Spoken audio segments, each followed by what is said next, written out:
Mark केल्ले check Speaker sir. Mark केलो speaker sir, Marmagoa port authority हाच्या हातूंतल्यान आतां पर्यंत तीन कंपनीज ज्यो आहा पळय न्ही ते कोड हँडलिंग करता आनी तांकां एनवायरमेंट क्लियरन्स कितल्यो कंपनी तीनो साउथ वेस्ट पोर्ट लिमिटेड ताजे permitted limit according to the EC 5.5 आसा.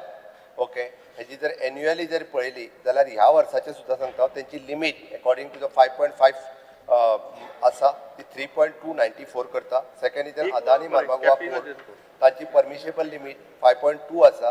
लास्ट इयर तेंच्यांनी 4.6 केला. Okay, third one which is in मुरीन dolphin, okay, तेंची 0.3 आहा, तेंच्यांनी 0.1 केला. ओके, हाज्यो एनवायरमेंट क्लियरन्साची कॉपीज जी आसा पळय न्ही ही इश्यू तेंच्यांनी एनवायरमेंट क्लियरन्स घेतला तिगूय जाणांनी आनी ते परमिसेबल लिमिटात आसा. कोणूच परमिसेबल लिमिटात ना अशें ना.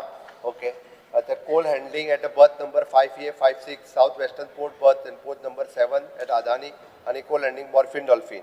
Okay, यांच्यानी सगळ्यांनी एनवायरमेंटल क्लियरन्स हेतून घेतला. फक्त एकूच जी आहा पळय न्ही which is in coal handling at the Marine Dolphin 1, 2 and 3 which is in operation is prior to 2006 and before issuing of the EI notification 2006 which is estimated cost of the Marine Dolphin which is 1, 2 and 3 is less than 50 crores.